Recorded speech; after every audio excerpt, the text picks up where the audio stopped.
you want that survivability you get on the Nova Sorceress with Energy Shield, but maybe you want to play a cold build? Well, I got the one just for you today. This is the Frozen Orb Energy Shield Sorceress. So the catalyst for wanting to make this video here, I was actually playing different cold builds, just kind of swapping from one to the other, the Glacial Spike build, the Frost Nova build, and I jumped to the Energy Shield Frozen Orb Sorceress right here when I went ahead to put the link in the description, like I always do when I'm live streaming, to the actual build guide for the build that I'm using. I looked it up and went, hey, wait a second, Phil. You never talked about this one before. So that's why we're talking about this one right here today. And just remember, guys, this is my variant here. So this is the gear that I want to go ahead and use, balancing what it is my opinion, good kill speed, good survivability, and also a good amount of magic find. Feel free to let me know any variation that you would like down in the comments. So the obvious place to start usually here is at the character stats page. So we have 174 into strength here, but I only put 50 base points. The gear then bumped it up over. You want to get at least 156 here to wear your Spirit Monarch. Nothing into dexterity or vitality because this is an Energy Shield Frozen Orb Sorceress. So we dumped everything else into right here, energy. Now resistances, they're not useless and pointless, but lightning, fire, and cold are not as important, not even nearly as important as they are on other builds. That's because of how Energy Shield absorbs that damage, but one type of damage it does not absorb is poison. So poison res is going to be the most important resistance that you have on the Energy Shield build of any kind. And right now I only fall at 46. Preferably you'd want this capped and then have poison length reduced even on certain pieces of gear.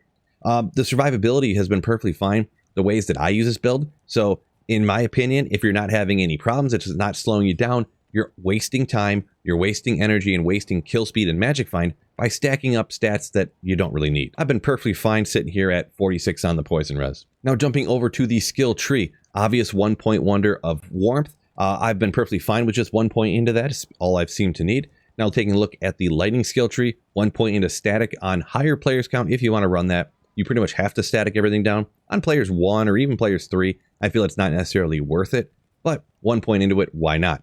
Now we're going to jump down to come all the way down the middle here, charge bolt, lightning, and chain lightning, and then you come down telekinesis and teleport to get down to energy shield. So we maxed out energy shield. Obviously you want to use teleport, duh. And we also maxed out telekinesis because it is a synergy for energy shield. Now all the damage that goes toward energy shield that it absorbs, which is 91%, once you use battle command it goes up to 92. All the damage that goes towards mana, you actually take 6% less damage per skill point into telekinesis. So an absolute amazing synergy there, really reducing the amount of damage that comes onto your character. Jumping over to this cold skill tree, we're coming all the way down. We're going to be using Frozen Orb, so we obviously capped that out, and its synergy of Ice Bolt, which is right up here at the start, both capped out. Now I had about 17 points remaining, and I was thinking, Phil, what do I want to do with these? And it felt pretty good to go ahead and build it this way. I put just enough points in after all the plus skills that I have to get just under 200 on the minus cold res. Now, I don't have infinity on this build, and I actually am not using a Sunder Charm either. So anything over this is literally like a complete waste to have. Even at this amount, probably for 95% of monsters, this is overkill. But for those occasional instances when a monster might have 90 to cold res, which is very, very uncommon, this will minus any monster, any normal monster that's not immune, all the way down to minus 100 on their cold resistance, so getting the most damage you can. Now for the remaining points, you could go ahead and put them all over into warmth. I would understand. You could go ahead and put some more points in a static, they have more radius. I would completely understand. I just go a little bit wacky on this one and come down to actually chilling armor. So actually you're getting a little bit of cold damage when that actually does go ahead and shoot out. And actually the defense that you get, the defensive bonus, is the most on chilling armor, more than it is on the other ones. So I just put the remaining 6 base points into that, and I go ahead and use chilling armor instead of the standard frozen armor. But like I said, feel free to experiment or put these points literally anywhere you want to. Now taking a look at the gear, it's a little bit different than a standard Nova Energy Shield Sorceress because you're not trying to get any of that lightning skills damage. So Griffins doesn't look as cool or as enticing as you could probably guess, but let's go ahead and take a look at this gear. First of all, on the weapon, Death's Fathom. Now you got a huge amount of plus cold skill damage. I could technically, I guess, see arguments for Oculus or Heart of the Oak, but I think Death's Fathom with a facet in it right here is an absolutely spectacular option. Obviously, an Isted Oculus would get you, I think it's 80 magic find, and it does bump up your resistances, which would then get that poison res up higher. or Heart of the Oak would do the same thing. I do love Dust Fathom here on the build. Now up in the helmet here, I went with Harlequin's Crest for all the obvious reasons you can see right there. Night Wings is another great option. One of the reasons which I did go this route is because my Night Wings rolled almost anti-perfect. The only ones that I've had, I think I found 3 or 4 of them, all rolled terribly. So really you're only getting like +8 cold skill damage or something on the anti-perfect for that. So I didn't really think the plus skill damage there mattered. I also wanted to get more magic find on this build. I usually want to get at least 200 if I can, so we get 74 here on the Shaco. Obviously the life and mana are both 2 things that will keep you alive on this build, and you get 2 doll skills and damage reduction. Just everyone knows Shaco's absolutely amazing. Take a look over at the shield. We have the Spirit Monarch for all the obvious reasons that essentially every caster in the game uses the Spirit Monarch, or if you're Pally Spirit, but here we got the Spirit Monarch. Looking over at the amulet, a lot of different ways you go, but I do have this one. I found it while gambling for amulets to craft. 3 to cold skills with 33% better magic find. So I decided to put this one to use on this particular build, since having a caster amulet getting more FCR is really not necessarily needed because of the way that Frozen Orb works. If you didn't know, Frozen Orb has a cast delay on it, so you can't really get those super quick cast speeds like you can on Nova. Jumping down to the armor, I went with Enigma for all the magic find, all the strength, the skills, all the things that make Enigma absolutely amazing. Even though I don't need the teleport, it's still an absolutely amazing, probably the best armor in the game. Standardly on a energy shield at Nova Sorceress, you would use the Viper Magi, but you don't really need that FCR. But I could see the argument for using it on here, so feel free to use Viper Magi if you would like to, with that extra damage reduce down there for even more survivability. Over on the gloves, once again, since we don't need FCR, it's not as important on this build. We've got the Frostburn for 40% increased mana, which will, of course, keep you alive longer since mana is your life on this build. To continue that trend, we've got more mana here on an SOJ and an SOJ, and since you don't need FCR rings, great choices. Plus, you get 1 to skills, which helps out everything else on the entire build. Over on the belt, 1 to skill here on the Arachnid's Mesh. We do get some FCR because we do want to at least get up to a at least basic breakpoint. And here we got increased maximum mana of 5%. Once again, helping out with the life. And then one that I threw on just to go ahead and get my poison res a little bit higher. Ooh, only rolled with 51% on the poison res. It goes, I think, 50 to 70, I think. But it also does have a ton of other things. It has walk, run, hit recovery, and the strength and the vitality. And these can be ethereal because you see it down at the bottom. Repairs durability 1 every 20 seconds. So some ethereal sandstorm treks. Now we'll jump over to the offhand. Obviously, Call to Arms and Spirit, just like on almost every build in the game. Now down in the inventory, we're of course going with the Torch and Annie, and we have a Geed's Grand Charm, and then I went all skillers all the way across. Now I wouldn't really recommend using this in areas that have a ton of cold immunes, but you could throw a Thunder Charm down in here to go ahead and break those immunities, and then you could technically take out everything. But I feel like any cold immunes, it just takes so long to go ahead and take them out, even after they are sundered, that it really isn't worth your time. You might as well just stick to areas that the build excels in.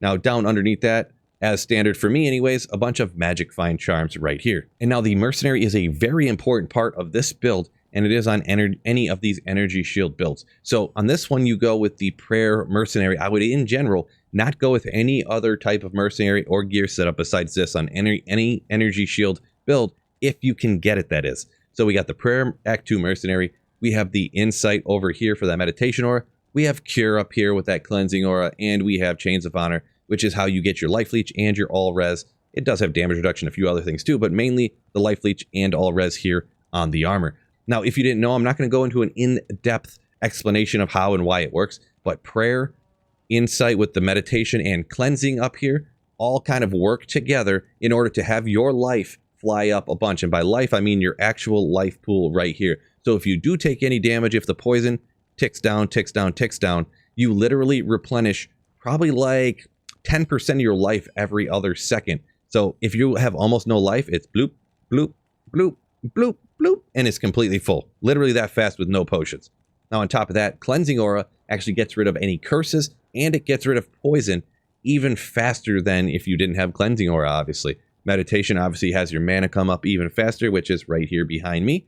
So that actually makes your other form of life, your energy, replenish super quick. So this is an absolutely amazing, spectacular setup, pretty much a must on any energy shield build. And now we'll look at the advanced stat page just to see where everything falls here. We've got 18% physical damage reduction on this build. We've got 283 magic find, which is a solid amount to get on a character. When you move down here, we've got 75 to FCR. Now, you really only need to get over 63 on this build, because it's 63 is one breakpoint, then 105 is the next one.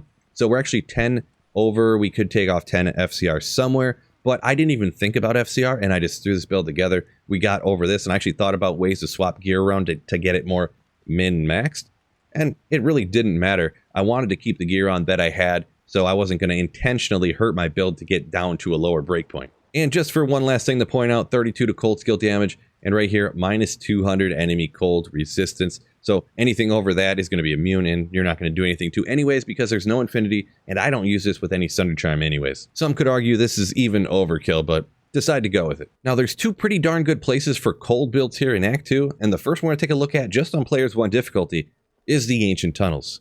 So just for general strategy, go ahead and try to have the orb kind of explode directly on the monsters you're trying to hit. It's easier said than done, to be honest, when the monsters are moving around, but that's kind of the general strategy. As you can see on Players 1, it really only have to hit a monster one time and it goes ahead and takes them right out. So Players 1, you get some good kill speed. You also get the survivability from everything from the energy shield, and everything is chilled out and cold. Here is one of the negatives. This one is immune to cold. Mercenary, you could wait for him to take him out, such as I did. It really doesn't take that long at all. And you can go ahead and move on from there. But you can easily just go ahead and watch my life and watch my energy over here just behind my arm, and it literally never drops.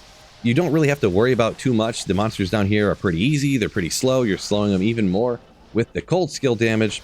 Survivability is a-okay even without the damage reduced on literally anything, or having the poison res to be exactly where you want it. Also, I will point out, you can see the way that it casts, and there's a delay. You can see down here where I can't cast it again for, what is it, a full second or something like that. So that's why the actual FCR breakpoint doesn't matter too much. All it does is really let you teleport faster. I'll meet you over at the next place here in Act 2 that's great for those cold builds, and that is the Stony Tombs. Here we are now also on Players 3 difficulty, and it's not too much slower. It is a little bit slower, so I could totally see if perhaps you might want to start using static. But you see, these guys right here are actually immune to lightning, so static's not going to really help you out a lot with a ton of things. That's it. You know, if you're in an area that's good for cold build, it's probably not good for every single build in the entire game, obviously, and that kind of is no exception down here. So the lightning skill that is static doesn't really work down here for staticking the higher players count stuff. But as you can see, you have absolutely no problem here at all on Players 3 difficulty. You take everything out in a good amount of time, and you're not really in any danger. I'll try to get it going a little bit quicker here. Sometimes it's tough when you're talking, but see, blast through a little bit bigger pack, and you can see the stuff gets really ripped out when it does explode directly on their heads. Now here are back in the Stony Tombs, and this is on Player 7 difficulty, and it's part of the kind of issue, I guess we'll call it, when you do run the higher players counts for these areas that are good for cold builds. You see all these are immune to static, which I did mention before, but you can't go ahead and static them down, which is a mega bummer. But you can see you can definitely still hold your own down here. It's just, it's not quite on the level of like a Nova Sorceress or the Hammerdin or the Mosaic Assassin. It's kind of like what I said before, you know, most of the time running Player 7-8 difficulty is going to be kind of completely useless unless you're using one of those best builds in the entire game. But it definitely does work. So we'll go ahead and taking these out, you can see, and once again, I did mention, I believe, but yeah, this is Player 7 difficulty, quite a bit slower than the other ones. So in general, I wouldn't really recommend this build for the highest players counts. I would say if you want to go Players 3, you can, or just farming around on Players 1 difficulty. This one's got the crazy survivability. You literally never have to worry, and you can definitely take stuff out really quick, you know, just on that Players 1 difficulty.